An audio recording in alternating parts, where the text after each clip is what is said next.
बिहार में एक बार फिर एनडीए के अंदर घमासान देखने को मिल रहा है। दरअसल इस बार जो स्थिति है वो है राज्यसभा सीट को लेकर।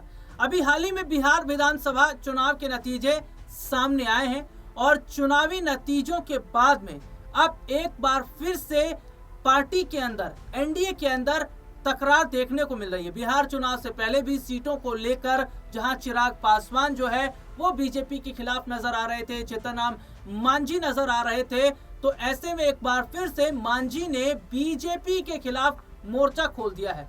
दरअसल राज्यसभा सीट की अगर हम यहाँ पर बात करते हैं तो यहाँ इस बार जो ज्यादा चांस बन रहा है वो है लोक जनशक्ति पार्टी आर की तरफ से। खबर है कि चिराग पासवान की जो मां है रीना पासवान, उन्हें राज्यसभा भेजा जा सकता है, लेकिन मांझी जो है वो ये चाह रहे हैं कि राज्यसभा सीट उनके पास में आए। हालांकि वो ये भी कह रहे हैं कि बीजेपी के सामने उन्होंने पहले भी शर्त रखी थी और बीजेपी ने उनसे वायदा भी किया था, लेकिन वो वायदा उन्होंने पूरा नहीं किया है।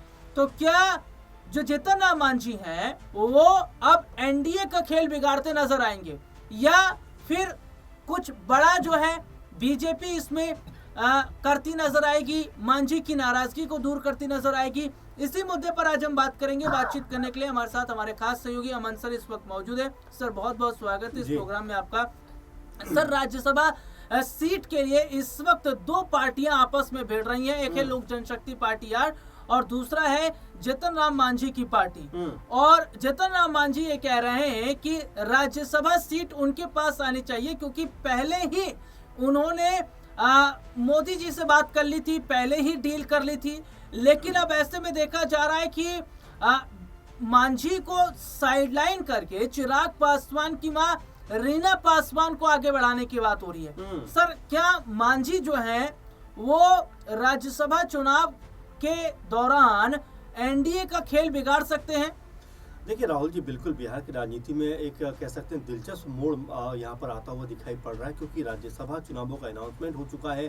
16 मार्च को आई थिंक ये वोटिंग होनी है। ऐसे में बड़ा सवाल ये बन रहा है कि जो 5 सीटों पर चुनाव बिहार में होने वाला है, वहाँ पर क्या स्थिति बीजेपी के लिए सहज होती हुई दिखाई पड़ेगी? क्या जो एनडीए कुनबा है क्या वो एक साथ चलता हुआ दिखाई पड़ेगा, या फिर इन चुनावों को लेकर कहीं ना कहीं आपस में मनमुटाव जो है वो यहाँ पर चरम सीमा पर पहुंचता हुआ दिखाई देगा? ये अपने आप में बड़ा सवाल यहाँ बनता हुआ दिखाई पड़ रहा है, क्योंकि जिस तरीके से रीना पासवान जो चिराग पासवान की माता है, माँ है, उनका नाम अचानक से एकाएक चर्चाओं में आ गया और ये खबरें आने लग गई कि भाई वो राजनीति में एंट्री मार सकती हैं। कई जगह पर यह भी बताया गया मीडिया रिपोर्ट्स में कि उनका नाम लगभग फाइनल हो चुका है, यानी कि चिराग पासवान की मां पहली बार राजनीति में एंट्री करने वाली हैं और सीधे राज्यसभा पहुंचेंगी। इस तरह की जो बयानबाजियां हैं वो यहाँ पर होती हुई दिखाई पड़ रही। लेकिन राहुल जी, इसका एक और पक्ष देखा जाए, जो आपने जिक्र भी किया जीतन राम मांझी का, क्योंकि मांझी लगातार ये बात कहते रहे कि भाई बीजेपी के साथ अगर मैं आया हूँ, बीजेपी के साथ अगर मैंने हाथ बढ़ाया है, मिलाया है,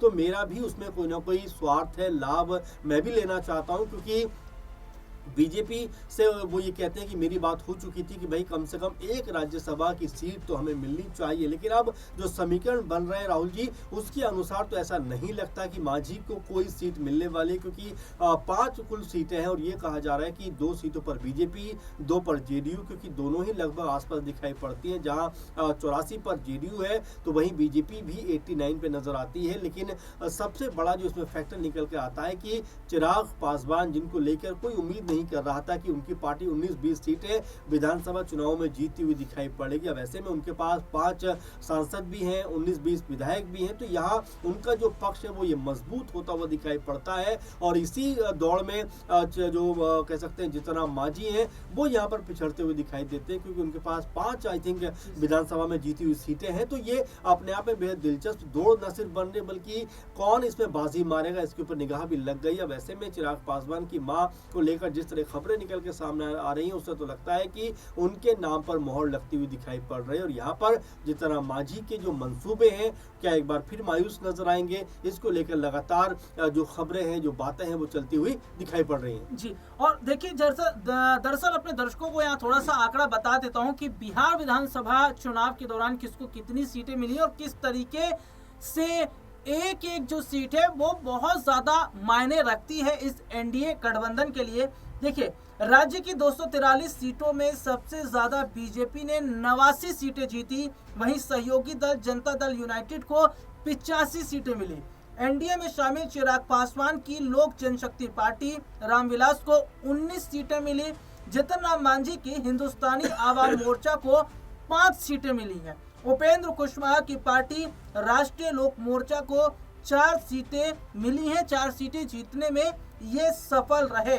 तो राष्ट्रीय जनता दल का जो प्रदर्शन है आरजेडी का निराशाजनक रहा। महागठबंधन का नेतृत्व कर रही पार्टी को सिर्फ 25 सीटों पर संतोष करना पड़ा। और देखिए, सबसे बड़ी बात है यहाँ पर जीतन राम मांझी की पार्टी हिंदुस्तान आवाम मोर्चा की बात करें तो 5 सीटें उन्हें मिली हैं, और ऐसे में ये 5 सीटें बहुत ज्यादा जो है वो प्रभाव डालती हैं।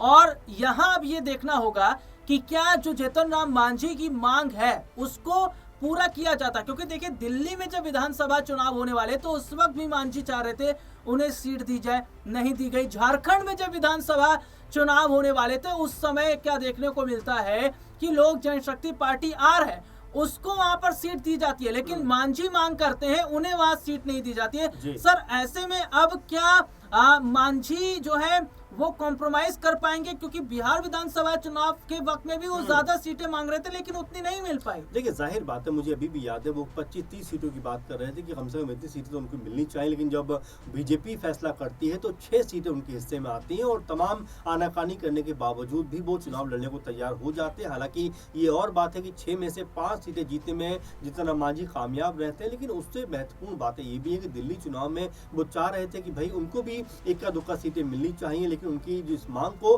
बीजेपी ने पूरी तरह से नजरअंदाज कर दिया और यहाँ पर चिराग पासवान की पार्टी को एक सीट पर चुनाव लड़ने का मौका दिया। वहीं झारखंड में भी यही स्थिति बनी, वहां पर भी चिराग पासवान को चुनाव में जाने का मौका दिया। तो कुल मिलाकर ये देखा जा सकता है कि चिराग पासवान को ज्यादा तवज्जो बीजेपी देती हुई दिखाई पड़ती है। मंचों पर भी आप देखेंगे तो चिराग पासवान को पीएम मोदी ने एक नहीं बल्कि 2-3 दफा अपना बेटा कहकर संबोधित किया है और अपना हनुमान उनको बताने का प्रयास जो चिराग पासवान ने किया। तो ये तमाम स्थितियां बन रही जहां पर ऐसा लगता है कि जो बिहार की राजनीति है उसमें चिराग पासवान एक बड़ा नाम बनकर उभरते हुए दिखाई पड़ते हैं और बीजेपी के काफी करीबी है, इसलिए जीतन राम मांझी की अनदेखी यहाँ पे हो रही है। अब यहाँ पर जो समीकरण बन रहा है उसके हिसाब से ऐसा लगता है कि जो जीतन राम मांझी है उनकी जगह, उनके किसी भी कह सकते हैं कि नाम या कोई नेता की जगह इस 5 सीटों में बनती हुई दिखाई नहीं पड़ रहे। और क्या इसके बाद अब वो कोई अहम फैसला करते हुए नजर आएंगे, क्या यहाँ से वो कोई बागी सुर अपनाते हुए नजर आएंगे, ये आने वाले दिनों में देखना होगा। लेकिन फिलहाल ये जरूर कहा जा सकता है राहुल जी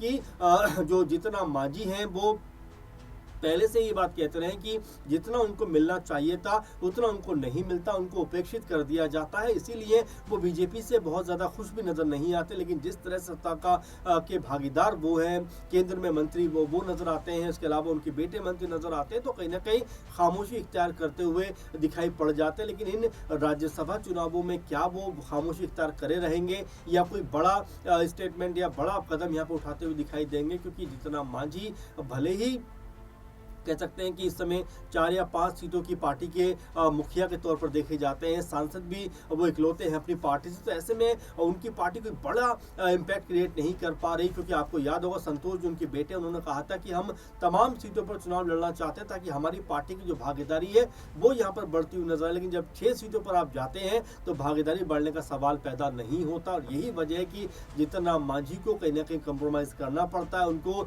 शांत रहना पड़ता है। और अभी भी ऐसा लग रहा है कि जो 5 जो राज्यसभा की सीटें उसमें 2 बीजेपी के हिस्से में जा रही हैं, वहीं 2 जेडीयू के हिस्से में और एक काफ़ी हद तक ऐसा लगता है कि एलजीपीआर के खाते में दर्ज हो रही है। ऐसे में एक बार फिर कहना गलत नहीं होगा राहुल जी कि जीतन राम मांझी को खाली हाथ रहना पड़ेगा, मायूस रहना पड़ेगा। अब इस बीजेपी के इस कदम से क्या वाकई में वो इत्तेफाक रखेंगे, क्या वाकई में वो अपनी आवाज़ को बुलंद नहीं करेंगे या फिर अपना बागी सुर यहाँ पर अपनाते हुए दिखाई पड़ेंगे। क्योंकि अभी 16 मार्च में कुछ देर बाकी है, उससे पहले हो सकता है कि यहाँ पर कुछ बागी सुर उनके निकल के सामने आते हुए नजर आ जाए, क्योंकि इस तरह के फैसले से जीतन राम मांझी कतई भी खुश नहीं होंगे। जी, तो देखिए जिस तरीके से सर ने बताया है कि मांझी जो है वो बगावत कर सकते हैं और कुछ समय पहले उनका एक स्टेटमेंट आया भी था जिसमें वो सीधे तौर पर ये कह रहे थे कि अगर मांगे हमारी नहीं मानी जाती है तो वो एनडीए से अलग हो जाएंगे।